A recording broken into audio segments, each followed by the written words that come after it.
Hello students, welcome to chemistry my dream. और आज जो आपके लिए टॉपिक है, देखिए ये तो लास्ट क्लास का है, लेकिन आज के लिए जो टॉपिक होगा वो होगा पोटेशियम परमैंगनेट, जो हमने लास्ट क्लास में बतलाया था। अब लास्ट क्लास में जो था वो पोटेशियम डाइक्रोमेट पर हम लोगों ने सब कुछ डिस्कशन किया था। और वो क्या था कि preparation of potassium dichromate and it's properties, खास करके उसका जो ऑक्सीडाइजिंग प्रॉपर्टीज़ था वो ज़्यादा है इम्पॉर्टेंट, और वो हमने आपके साथ पूरा डिस्कस किया।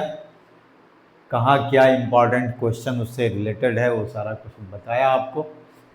और लास्ट में देखिए यही स्ट्रक्चर था वो डाइक्रोमेटाइन और क्रोमेटाइन का, जिसमें क्रोमियम जो होता है वो टेट्राहेड्रली जो है अटैच होता है। और finally usages of potassium dichromate particularly जो हमने यहाँ लिखा था, ठीक है, जो वॉल्यूमेट्रिक एनालिसिस में estimation of ferrous ion and iodine के लिए है। और इधर इन लेदर इंडस्ट्रीज़ है जहाँ पर वो टैनिंग के फॉर्म में जो है यूज होता है, फोटोग्राफी में जो है इसका यूज होता है, और फिर लेबोरेटरी एजेंट तो है ही as a strong oxidising agent, ठीक है।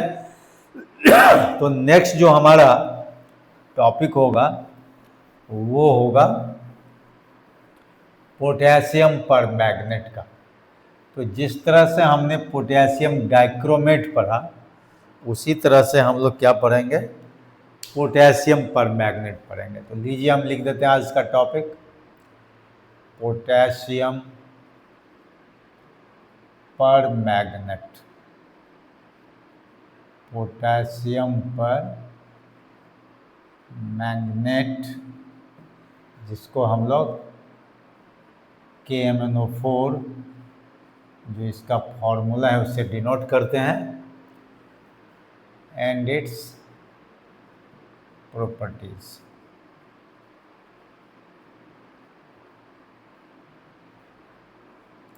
ठीक है, तो आज का हमारा यही जो है टॉपिक हो। अब इसमें क्या है कि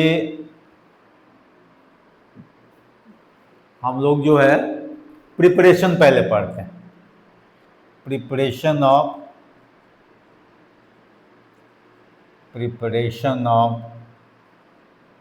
KMnO4 that is potassium permanganate by pyrolusite ore।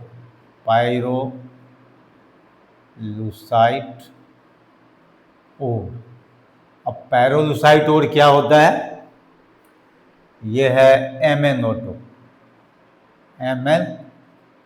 इसको मैग्नीज डाइऑक्साइड को हम लोग पायरोलुसाइट ओर बोलते हैं। जैसे वहाँ हम लोगों ने पोटेशियम डाइक्रोमेट का प्रिपरेशन पढ़ा था क्रोमाइट ओर से, उसी तरह से पोटेशियम परमैंगनेट का प्रिपरेशन जो होगा लार्ज स्केल में वो किससे होगा, पायरोलुसाइट ओर से होगा। तो वहाँ पर क्या करते हैं हम लोगों के पास में कुछ स्टेप्स ऑफ रिएक्शन होता है। तो देखिए ये रिएक्शन पहले हम लोग क्या करते हैं कि ये जो पायरोलुसाइट है मैग्नीज डाइऑक्साइड के फॉर्म में, इसको हम लोग अल्कली के साथ, देखिए जरा, KOH and in the presence of oxygen, इसको हम लोग रिएक्शन कराते हैं। और रिएक्शन कराने के बाद हमको क्या मिलता है, K2MnO4 मिलता है। क्या मिलता है, K2MnO4 प्लस H2।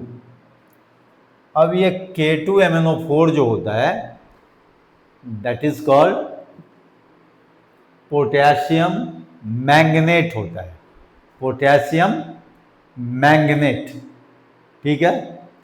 तो इसको आप जो है बैलेंस कर लेते हैं, और बैलेंस करने के लिए देखिए क्या क्या है। जैसे मान लीजिए कि यहाँ 2 पोटेशियम है तो हमने यहाँ पर 2 लिख दिया।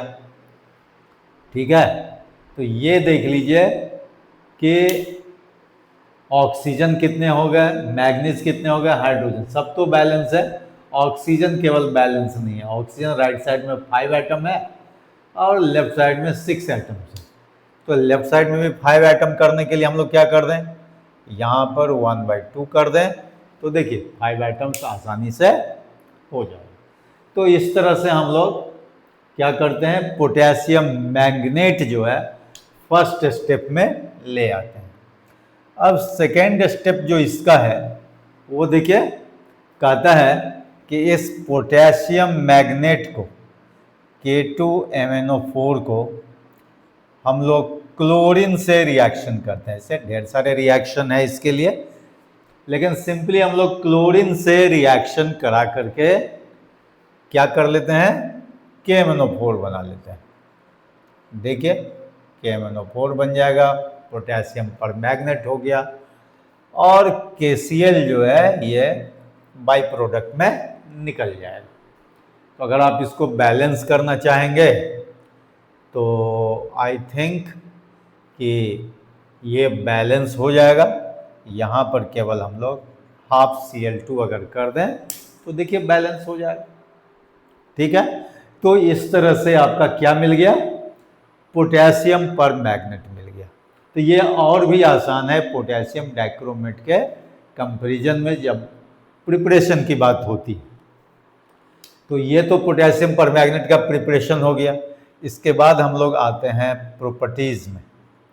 अब प्रॉपर्टीज ऑफ पोटेशियम पर मैग्नेट में, जैसा कि हमने पोटेशियम डाइक्रोमेट में बताया था कि कुछ फिजिकल प्रॉपर्टी में हम लोग काम करेंगे। तो फिजिकल प्रॉपर्टीज जो इसका है बहुत ही सिंपल है, किसकी तरह, पोटेशियम डाइक्रोमेट की ही तरह। ये जो होता है ये डार्क, क्या होता है इसका colour, dark violet, dark violet crystalline solid होता है, डार्क वायलेट क्रिस्टलाइन सॉलिड। और ये भी मॉडरेटली डिसॉल्व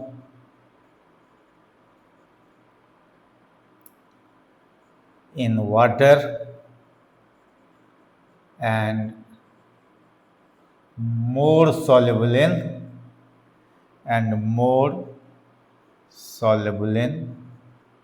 hot water।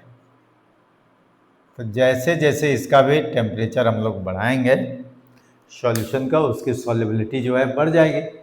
तो हॉट वाटर में जो है ये ज़्यादा डिसॉल्व करता है। ठीक है, तो ये तो इसके फिजिकल प्रॉपर्टीज़ में ये होगा। एक तरह का जो है ये आइडेंटिफिकेशन होता है कि भाई पोटेशियम पर मैग्नेट सॉलिड है, लिक्विड है या गैस है, उसका कलर क्या है। तो लैब में ये इजीली अवेलेबल है, आप लैब में जाकर के आराम से देख सकते हैं। ठीक है, तो ये तो फिजिकल प्रॉपर्टीज़ की बात हुई। अब हम लोग चलते हैं केमिकल प्रॉपर्टीज़ में। अब केमिकल प्रॉपर्टीज़ के लिए आपको पहला जो काम करना होगा वही हीटिंग इफेक्ट करना होगा। क्या है, हीटिंग इफेक्ट।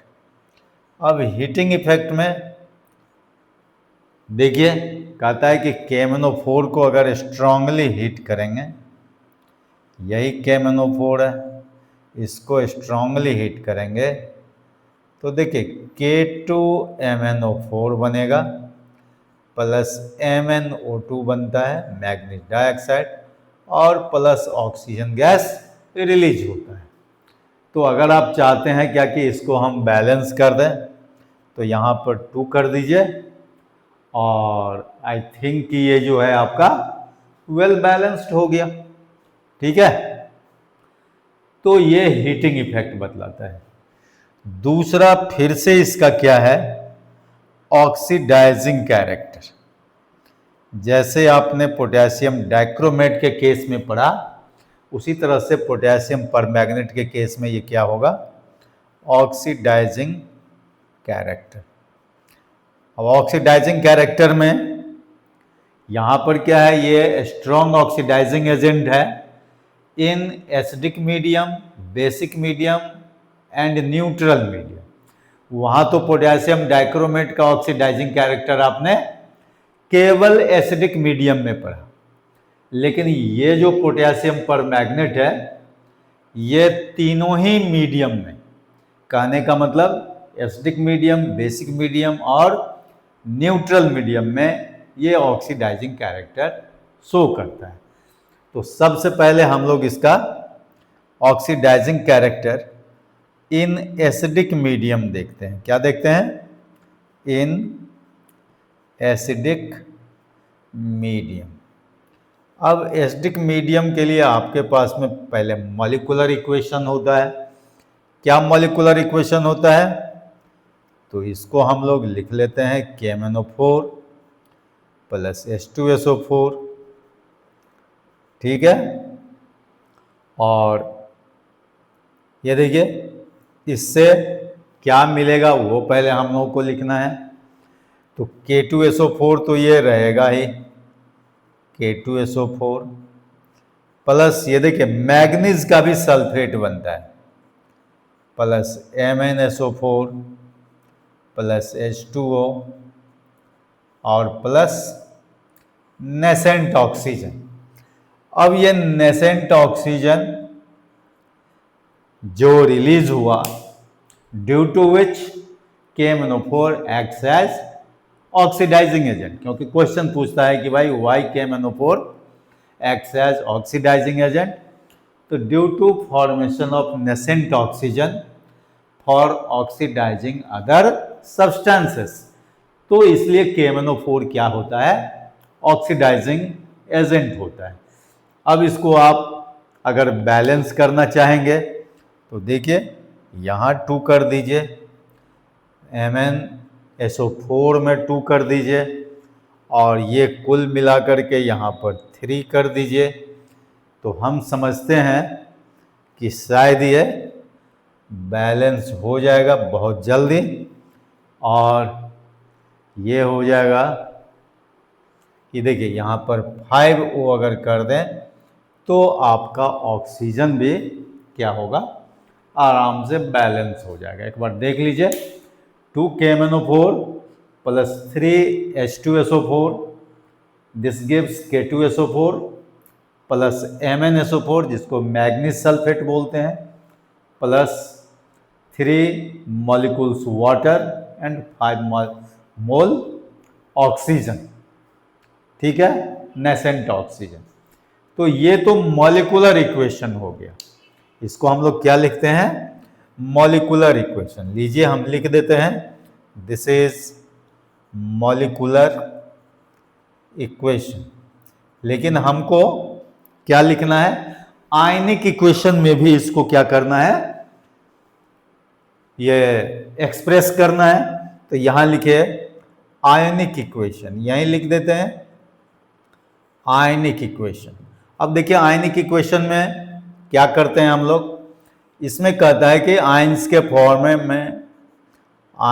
फॉर्म में ले लीजिए पर मैग्नेट आयन, और उसका जो चेंज होता है यहां देखिए MnSO4 में क्या चेंज होता है? Mn2 प्लस में ये चेंज होता है।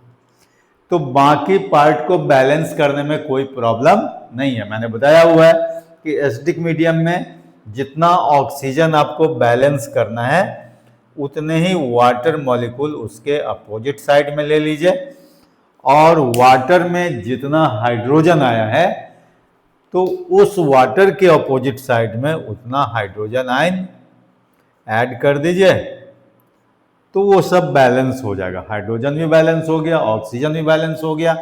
और चार्ज बैलेंस करने के लिए आप क्या करेंगे? देखिए 2 प्लस राइट साइड में है तो लेफ्ट साइड में 5 इलेक्ट्रॉन अगर आप गेन करा देते हैं तो लेफ्ट साइड में भी क्या हो जाएगा?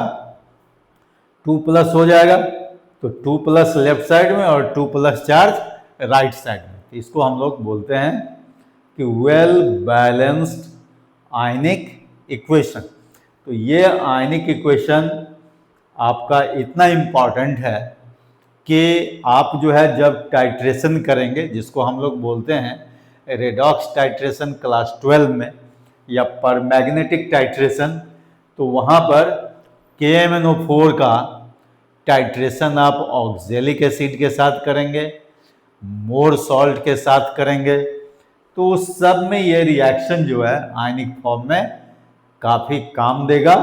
और ख़ास करके एग्जामिनेशन पॉइंट ऑफ व्यू से अगर आपका प्रैक्टिकल एग्जाम हो वहाँ भी काम देगा, कोई कंपटीशन का एग्जाम हो वहाँ भी काम देगा, और जो एकेडमिक एक्सेलेंस की बात होती है तो वहाँ भी CBSE बोर्ड में जो है आपको ये रिएक्शन काम देगा।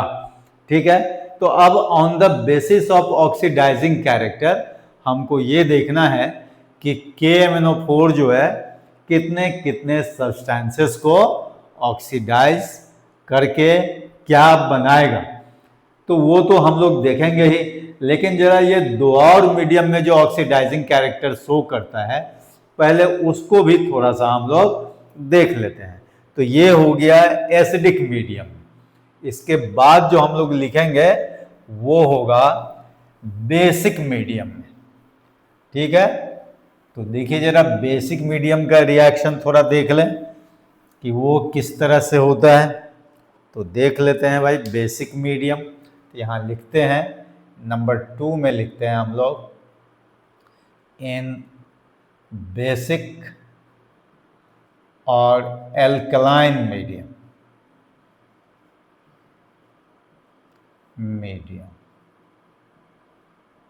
तो देखिए इसके लिए हम लोग क्या करते हैं कि KMnO4 तो आपका रहेगा ही,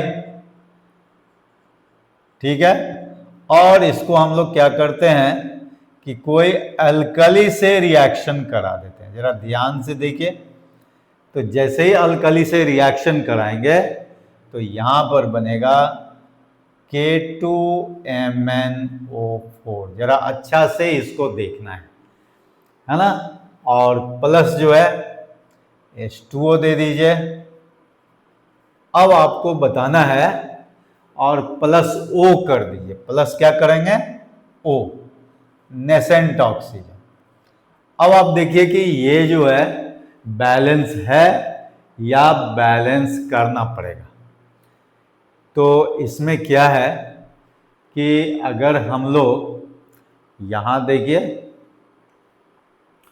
2 दे देते हैं तो आपका जो है ना, देखिए यहां 2 कर दें, यहां 2 कर दें और यहां 2 कर दें, तो बताइए तो इसमें क्या बैलेंस हुआ क्या? जरा एक बार हम लोग देख लेते हैं कि मैग्नीज 2 है, पोटेशियम 4 हो गया, बिल्कुल सही है। 8 2 10, 8 9 10, बिल्कुल बैलेंस है, वेल बैलेंस। तो इस तरह से आपका ये अल्कलाइन मीडियम में ये देख रहे हैं एक नेसेंट ऑक्सीजन जो है ऑक्सीडेशन के लिए रिलीज हो रहा है। तो बेसिक मीडियम में भी ये क्या है बताइए? ऑक्सीडाइजिंग एजेंट है, ऑक्सीडाइजिंग कैरेक्टर शो कर रहा है। तो ये तो फिर हो गया मॉलिक्यूलर इक्वेशन, इसको हम लोग मॉलिक्यूलर इक्वेशन बोलते हैं। लेकिन हम लोगों को in the form of ionic equation क्या होगा? In the form of ionic equation, ये ज़्यादा इम्पॉर्टेंट है, तो इसको भी हम लोग जान लेते हैं। वही चीज़ है, MnO4 तो यहाँ दे ही दीजिए माइनस, और ये आ जाएगा MnO4 2 माइनस में कन्वर्ट होगा। देख लीजिए सिंपल सा रिएक्शन है। और ये क्या होता है ना, ये देख लिए। तो इसमें जो है एक इलेक्ट्रॉन जो है अगर हम यहाँ लिख दें, गेन करा दें, तो देखिए ये ऑलरेडी बैलेंस हो जाता है। ठीक है, तो ये गेन ऑफ इलेक्ट्रॉन क्या होता है? रिडक्शन होता है। और रिडक्शन किसका होता है? ऑक्सीडाइजिंग एजेंट का होता है। या यूं कहिए कि oxidizing agent has tendency to gain electron. तो यहाँ पर मैग्नेटाइन इलेक्ट्रॉन गेन करके मैग्नेटाइन बनाता है, और फिर ये परमैग्नेट आयन जो है कहाँ से आया, पोटेशियम परमैग्नेट से आया, इसीलिए पोटेशियम परमैग्नेट ऑक्सीडाइजिंग एजेंट हो गया। किस मीडियम में, एल्कलाइन मीडियम में या बेसिक मीडियम में। तो ये हो गया। और तीसरा जो आपका एक और ऑक्सीडाइजिंग कैरेक्टर शो करता है वो होता है in neutral medium, in neutral medium. तो न्यूट्रल मीडियम में देखिए फिर से आप रिएक्शन लिखिए, ये KMnO4 हो जाएगा।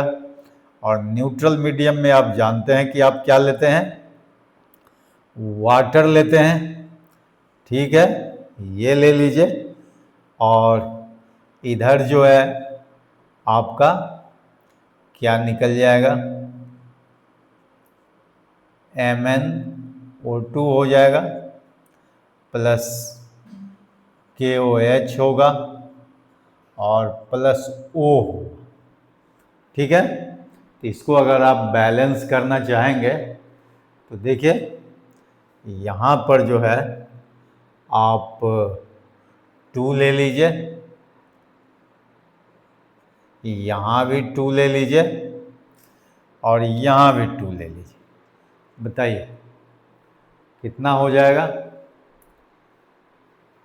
तो ये हो जाएगा आपका 3 ऑक्सीजन एटम हो जाएगा। जरा ठीक से देखिए, देखिए ये वेल बैलेंस्ड आपको लग रहा है, बिल्कुल है। 2 पोटेशियम 2 पोटेशियम 2 मैग्नीज और ऑक्सीजन कितने हो गए, 9 ऑक्सीजन एटम्स हो गए। और यहाँ भी 9 ऑक्सीजन एटम्स है, 2 हाइड्रोजन है। कहने का मतलब the equation is well balanced और ये न्यूट्रल मीडियम में, क्योंकि जानते हैं आप वाटर क्या होता है, न्यूट्रल होता है। तो न्यूट्रल मीडियम में भी KMnO4 क्या करता है, 3 ऑक्सीजन एटम को रिलीज करता है ऑक्सीडाइजिंग कैरेक्टर शो करने के लिए। तो ये भी क्या हो गया आपका, बोलिए मॉलिक्यूलर इक्वेशन हो गया। अब आपको आयनिक इक्वेशन चाहिए, तो एज आयनिक इक्वेशन आप इसको लिख सकते हैं। तो आयनिक इक्वेशन के फॉर्म में फिर से ये क्या लेंगे हम लोग, परमैग्नेट आयन लेंगे। अब ये परमैग्नेट आयन देखिए ये किस में चेंज होता है, तो ये MnO2 तो आपके सामने में है, तो ये MnO2 हो जाएगा। और ये KOH जो है ये OH माइनस कर दीजिए, ठीक है। और इसको यहाँ पर जो है देखिए कितने इलेक्ट्रॉन, ये 3 इलेक्ट्रॉन को रिसीव कर लीजिए। तो आपको जो है ये पता लग जाएगा कि हम लोग, है ना, कितना,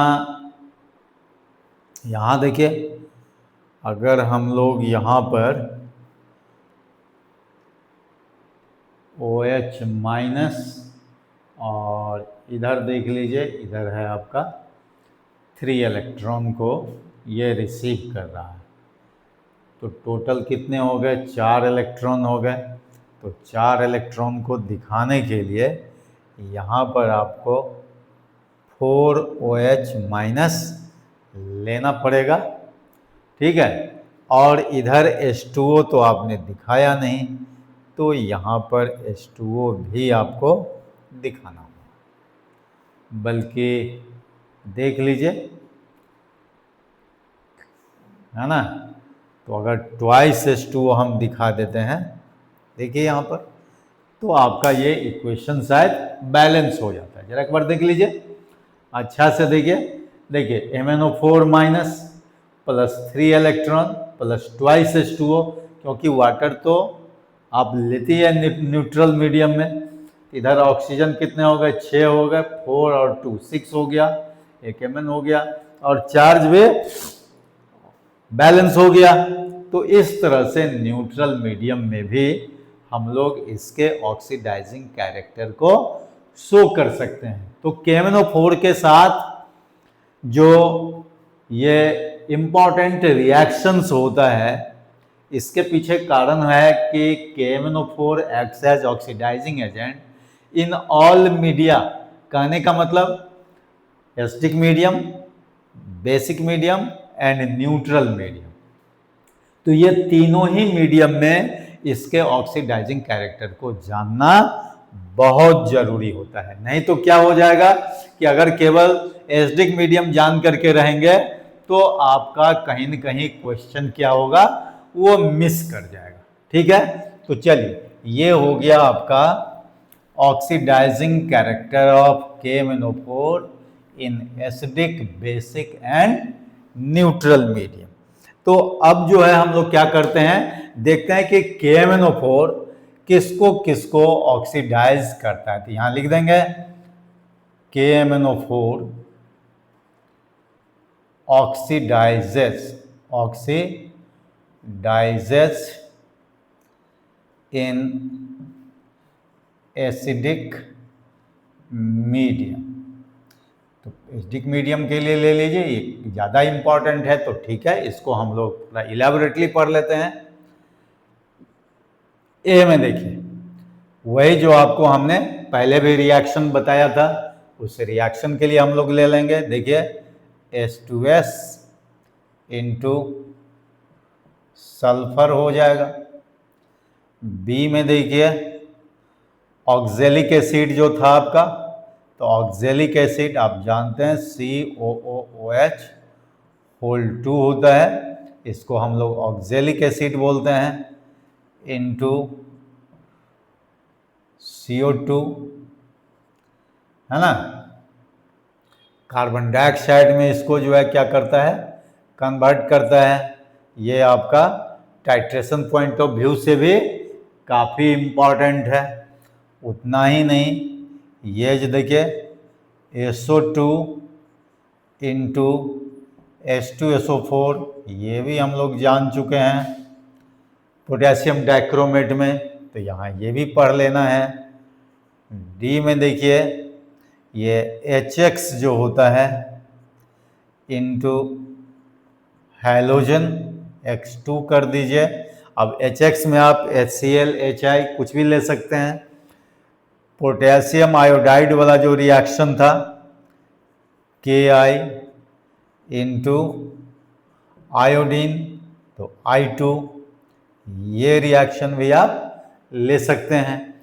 फेरस सॉल्ट वाला एक है, याद कीजिए क्या है, Fe2+ यानी फेरस सॉल्ट इंटू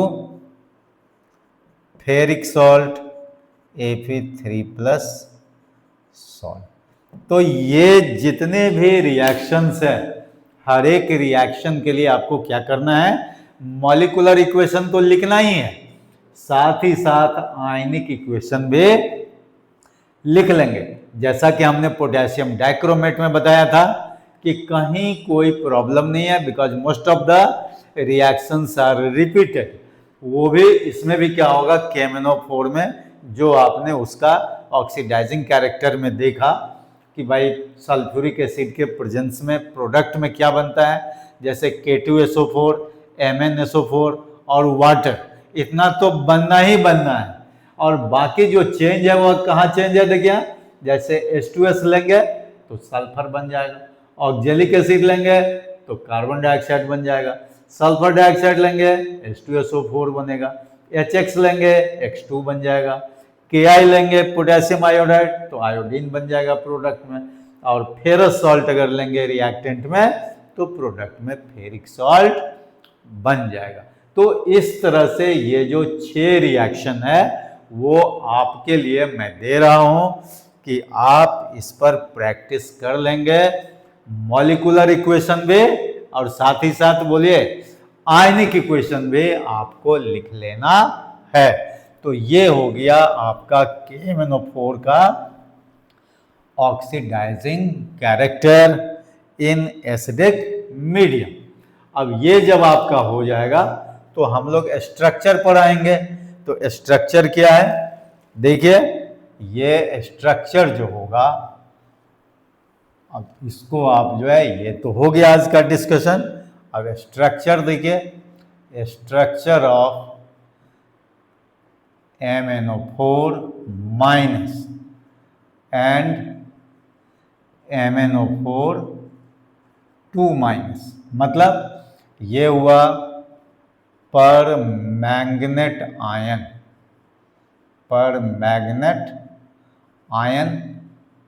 और ये क्या होगा, मैग्नेट आयन। देखिए कई बार हम बोल चुके हैं मैग्नेट आयन। तो इस दोनों का स्ट्रक्चर जो है वही टेट्राहेड्रल स्ट्रक्चर यहां भी होगा। जैसे देखिए यहां Mn हो जाएगा, ये ऑक्सीजन हो जाएगा, ये देखिए ये एक O हो जाएगा, ये दूसरा देखिए, और ये तीसरा देखिए, डबल बॉन्ड्स हो गए। यहां पर ये माइनस कर दीजिए, ठीक है। तो ये जो है आपका पर मैग्नेट आयन का हो गया, और मैग्नेट आयन की जरूरत है तो देखिए यहां पर फिर Mn ले लीजिए। ये देखिए यहां पर 2 ऑक्सीजन जो होगा वो क्या हो जाएगा, 2 माइनस चार्ज होगा अलग अलग, और एक जो होगा टेट्राहेड्रली यहां पर अटैच होगा डबल बॉन्ड से, तो ये हो जाएगा MnO4 2 माइनस। तो इस तरह से आपका दोनों ही स्ट्रक्चर हो गया, MnO4 माइनस का और MnO4 2 माइनस का। तो इसका प्रैक्टिस काफी होना चाहिए।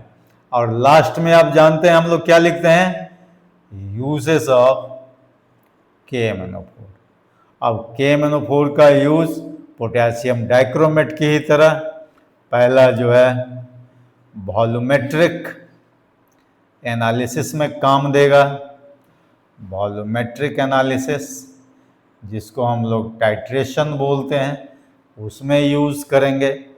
दूसरा कहता है ये जो होता है स्टेरलाइजिंग एजेंट भी होता है वाटर को स्टेरलाइज करने में।